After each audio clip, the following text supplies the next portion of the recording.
What's up, guys, and welcome back to BDTV for our Fantasy Football Friday preview on a Saturday, championship weekend. A lot to bring you today, so we're going to jump right into it. The championship match featuring oldest brother, youngest brother. We'll take a look at Andrew Luck's retirement fund first, quietly making the finals 4 times out of the last 5 years, including this year, and going 2 for 4 on those chances. Will he make it 3 for 5 this year and go back-to-back for the first time ever in the history of the league? If so, we have to start asking the question, is this a Warriors-esque type dynasty that he's working on right now? No other team has gone to 4 finals out of 5. We've had multiple 3 out of 4s. We've even had some 2 out of 3s, but none with powerful playoff runs like the retirement fund over the last 5 years, where they've made it to the finals 4 times.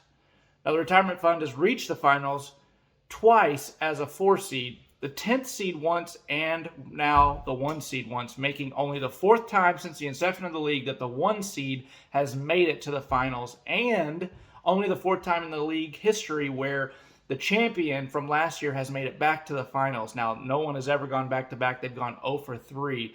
But is this the year where that changes? We'll have to wait and see. Additionally, Retirement Fund could become the first team in league history to win both the seasonal championship and the playoff championship in the same year, having never happened before in the previous 3 chances that is where the winner of the seasonal championship has made it to the finals. Never won at all. With all that history on the line and everything in the making this weekend, we caught up with the retirement fund to ask him how he felt about the upcoming matchup this weekend. Hey, Kamish. Thanks. Yeah, you asked me if there was any pressure coming into this week, and honestly, I would have to say no. Nobody really expected me here, and honestly, Schrute Farms got their win a couple years ago. They got to take the year off, and that's what I planned on doing here. But hey, I'm here again, which is more than I can say for the Delphi Rabid murder cover-ups. Oh, I mean the Mongooses. Sorry, that's my bad. But as far as looking ahead at this matchup, I would have to say I'm not super excited about my 2 star wide receivers having a backup quarterback that's throwing to him. But, this late in the season with the actual playoffs coming up, I mean, it's just something you got to live with. But, a win this week would really, I think, cement my legacy as a team and also as a family. I would really make history if I won as the first one to one, be the regular season champ and win the championship, and also be the only one to ever win back-to-back championships. So, I mean, at least I have a championship, so it could be worse. I mean, I could be like, I don't know, the overall win-loss ratio winner, like have the most wins and least losses, and still never have a championship. But no, that probably would never happen. If that ever happened to me, I'd probably just, give up on fantasy and, I don't know, go try and be a mayor somewhere in Indiana. I don't know. But no, thanks, Kamish. I appreciate it. All right, feeling pretty confident. We'll have to see how it plays out. Should be a good weekend for the matchup. Now, we look at Triple Team returning to the finals for the first time since 2015. He took a 7-year hiatus. Not sure what he was doing, but he's back in the finals now, looking for his co-leading 3rd championship. After getting to the finals 3 years in a row in 2013, 2014, and 2015, Triple Team has struggled in the playoffs, only making the semifinals 1 time out of 6 years since 2015, despite being a number 1 seed 2 times in that span. Now, he scored 101 points exactly over his previous 2 playoff games. He's going to be hoping for a little more point value going into this finals matchup because Retirement Fund hasn't scored anything less than 104 in either of his matchups in the playoffs. We caught up with Triple Team this week and the manager. We asked him, what would it mean to you to get that 3rd championship trophy? Here's what he had to say.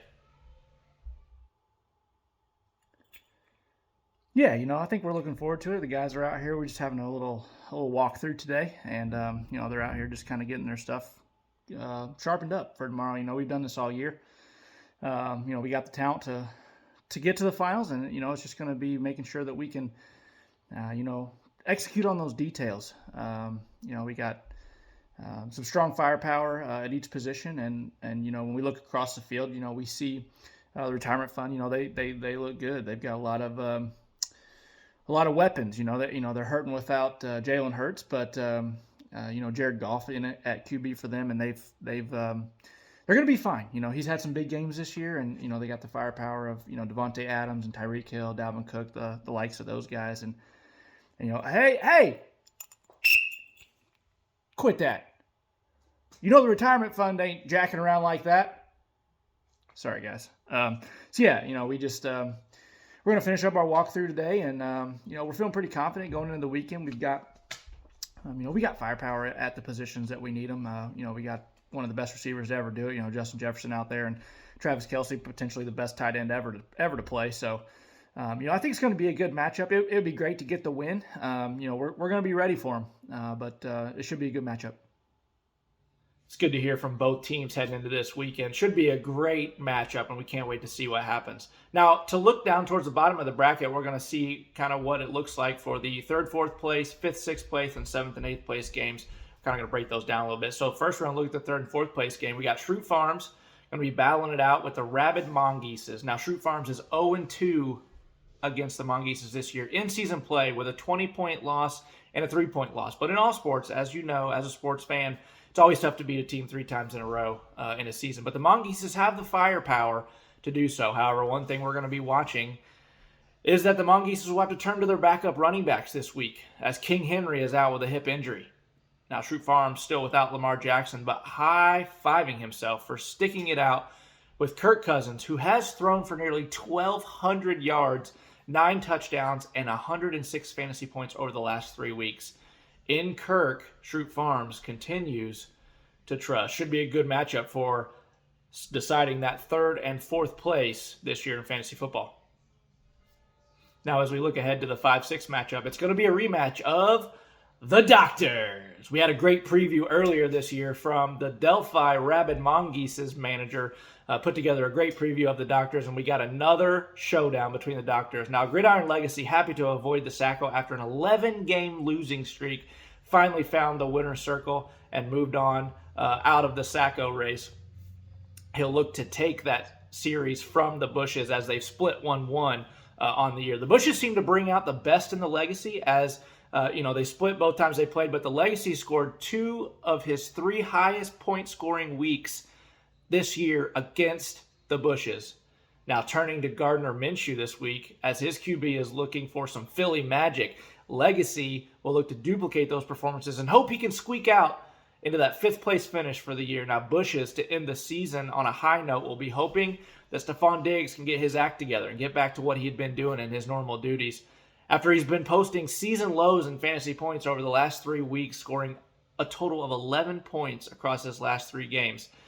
Should be a good rematch of the Doctors.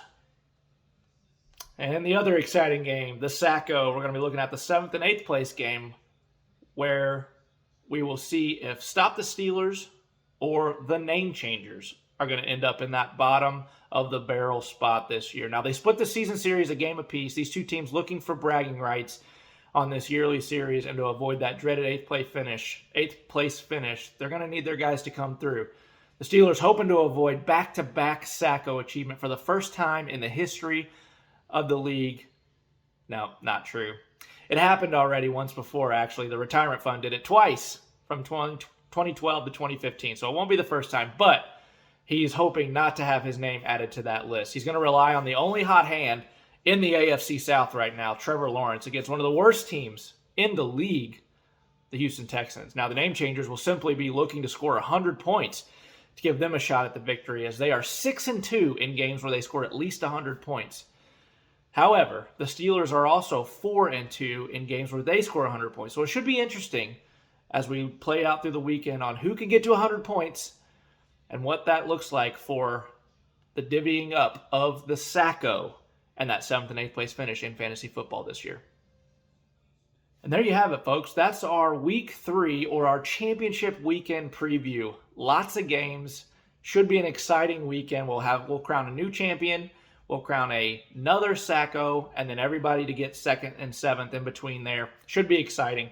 One more week to root on your players. I really appreciate you guys joining us on these Saturday weekly previews. I hope you've enjoyed them. We might have one more recap if we can talk the legacy into doing it. I've loved those, so I really appreciate everybody, and I'm looking forward to next season. But before that, a lot of football to be played this weekend. Good luck, everybody, and we'll catch you on the flippity flip.